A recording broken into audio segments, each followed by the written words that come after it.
میری قسمت جگانے کو خدا کا نام کافی ہے، میری قسمت جگانے کو خدا کا نام کافی ہے، ہزاروں غم مٹانے کو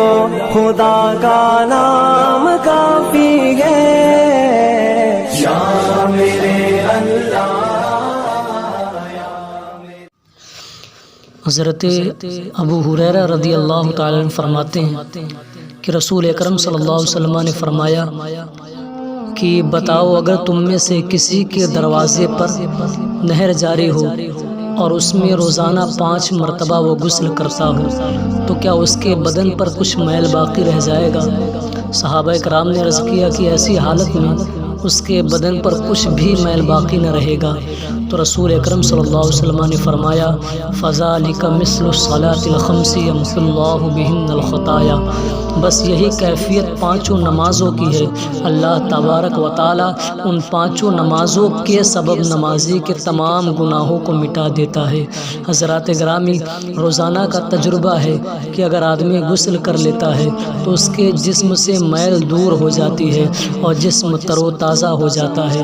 اگر 1 ہفتہ غسل نہ کیا جائے تو جسم پر میل کچیل جم جاتا ہے اور راحت نام کی چیز ختم ہو جاتی ہے، دماغ بوجھل ہو جاتا ہے، بے قراری بڑھ جاتی ہے۔ یہ تو 1 ہفتے کی بات ہے، اگر سالوں سال غسل نہ کیا جائے، انسان نہائے نہ، انسان غسل نہ کرے تو آپ خود ہی بتائیے کہ اس کا کیا حال ہوگا۔ رسول اکرم صلی اللہ علیہ وسلم نے روزانہ 5 مرتبہ غسل کرنے سے نماز پنجگانہ کو تشبیہ دی، کیونکہ اس لیے کہ جس طرح غسل جسم کے میل کو دور کر دیتا ہے، اسی طرح نماز جسم کے گناہوں کو ختم کر دیتی ہے۔ اللہ تبارک و تعالیٰ کا فرمان عالی شان ہے قد افلح من تزکیٰ وذکر اسم ربہ فصلی، یعنی کامیاب وہ ہوا جس نے پاکیزگی حاصل کی اور اپنے رب کے نام کو یاد کیا پھر نماز پڑھی۔ اور دوسری جگہ رب قدیر ارشاد فرماتا ہے ان الذین آمنوا وعملوا الصالحات وقاموا الصلاة وآتوا الزکاة لهم اجرهم عند ربهم ولا خوف علیہم ولا هم یحزنون۔ بے شک جو لوگ ایمان لائے اور نیک عمل کیے اور نماز قائم رکھا اور زکوٰۃ دیتے رہے، ان کا اجران کے پروردگار کے ہاں موجود ہے اور ان پر خوف ہے اور نہ ہی وہ غمگین ہوں گے۔ قرآن ہمیں جہاں فلاح کی رہنمائی کر رہا ہے، حدیث رسول بھی ہمیں کامیابی کی منزل بتا رہی ہے۔ قرآن دولت ایمان کا درس دے رہا ہے تو حدیث کمال ایمان کی دلیل بتا رہی ہے۔ اور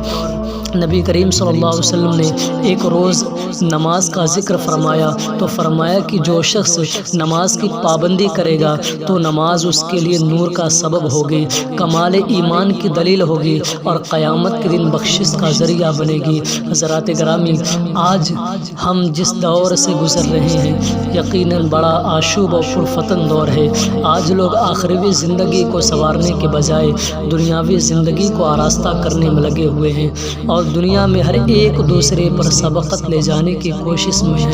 کچھ لوگ کہتے ہیں موٹر سائیکل پہ چلنا کامیابی کی دلیل ہے، اور کسی کا خیال ہے کار اور ماروتی رکھنا کامیابی کی دلیل ہے، کوئی ہوائی جہاز سے سفر کرنے کو کامیابی سمجھ رہا ہے، کوئی اچھی بلڈنگ کی تعمیر کامیابی کا زینہ سمجھ رہا ہے، کوئی سونے اور چاندی کا جمع کرنا کامیابی کا راز سمجھتا ہے، کوئی زمین جائیداد خریدنا کامیابی سمجھ رہا ہے۔ مگر میرے دوستو، میرے عزیزو، یہ مذکور چیزیں کبھی بھی کامیابی کی دلیل نہیں بن سکتی،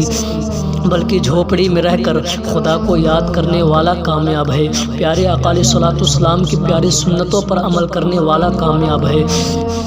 گناہوں کے یاد کر کے آنسو بہانے والا کامیاب ہے، خوف خدا سے لرز کر توبہ کرنے والا کامیاب ہے، صغیرہ و کبیرہ گناہوں سے بچنے کا نام کامیابی ہے، بارگاہ خداوندی میں سجدہ ریز ہونے کا نام کامیابی ہے، اذان سنتے ہی مسجد میں آنے کا نام کامیابی ہے، جماعت کا اہتمام کرانے کا نام کامیابی ہے، جھوٹ غیبت سے بچنے کا نام کامیابی ہے، بغض و حسد سے دل کو پاک رکھنے کا نام کامیابی ہے، حرام چیز چیزوں سے اجتناب کرنے کا نام کامیابی ہے، غریبوں کو مدد کرنے کا نام کامیابی ہے، مفلسوں اور غریبوں کو کھانا کھلانے کا نام کامیابی ہے۔ حضرات محترم، میرے عزیزو، اگر بڑے بڑے محلات میں رہنا کامیابی کی دلیل ہوتا تو فرعون سب سے بڑا کامیاب ہوتا، بادشاہی اگر کامیابی کی دلیل ہوتی تو نمرود سب سے بڑا کامیاب ہونا چاہیے تھا، نرم نرم بستروں پر سونا اگر کامیابی کی دلیل ہوتی تو امیہ بن خلف سب سے بڑا کامیاب ہوتا،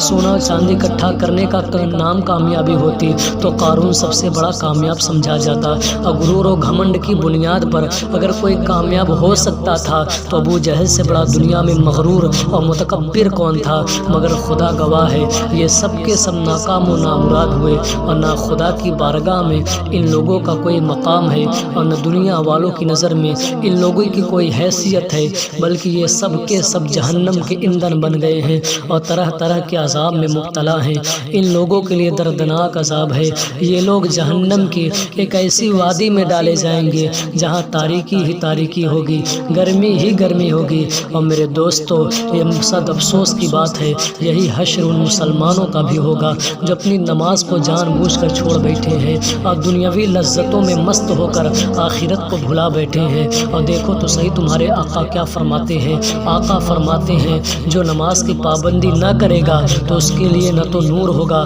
اور نہ برہان اور نہ بخشش کا کوئی ذریعہ، اور وہ قیامت کے دن قارون و فرعون حامان کے صفے میں اٹھایا جائے گا۔ اللہ تبارک و تعالیٰ ارشاد فرماتا ہے فویل للمصلین الذین هم عن صلاتهم ساہون، ہلاکت ہے ان نمازیوں کے لیے جو اپنی نمازوں کو بھلا بیٹھے ہیں۔ اور دوسری جگہ رب قدیر ارشاد فرماتا ہے جب جنتی لوگ جنت میں اور جہنمی جہنم میں جائیں گے تو جنت والے جہنم والے سے پوچھیں گے ما سلککم فی سقر، بھائی تو کس بنیاد پہ جہنم میں جا رہا ہے؟ تو جہنمی جواب دیں گے لم نک من المصلین، بھائی ہم نماز نہیں پڑھا کرتے تھے، ہمارے کانوں میں دن بھر میں 5 مرتبہ اللہ اکبر کی صدائیں بلند ہوتی تھی، لیکن ہمیں یہ توفیق نہ ہوئی کہ ہم اللہ کی بارگاہ میں رب کے حضور سجدہ کر لے۔ ہم مسجدوں کو آباد کرنے کے بجائے ہم چائے کھانے کے اڈے کو آباد کر رہے ہوتے ہیں۔ آپ ذرا سوچو تو صحیح، اگر آج کسی کے پاس کسی منسٹر کسی بڑے آدمی کا کارڈ آ جائے تو لوگوں کو دکھا دکھا کر پھرتا ہے مجھے فلاں کے یہاں سے کارڈ آیا ہے، اور تیرا رب تجھے دن بھر میں 5 مرتبہ بلا رہا ہے، کیا تجھے اس کی پرواہ نہیں؟ کیا تجھ کو اس کی فکر نہیں؟ اب ذرا آگے پڑھتے ہیں، اللہ تبارک و تعالیٰ ارشاد فرماتا ہے اضاعوا الصلاۃ واتبعوا الشہوات فسوف یلقون غیا، جنہوں نے نماز کو ضائع کیا اور نفسانی خواہشات کے پیچھے پڑ گئے تو وہ لوگ عنقریب غی میں ڈالے جائیں گے، وہ لوگ عنقریب غی میں ڈالے جائیں گے۔ شاعر کہتا ہے منظور ہے اس بزم میں اصلاح مفاسد، منظور ہے اس بزم میں اصلاح مفاسد، نشتر جو لگاتا ہے وہ دشمن نہیں ہوتا، نشتر جو لگاتا ہے وہ دشمن نہیں ہوتا۔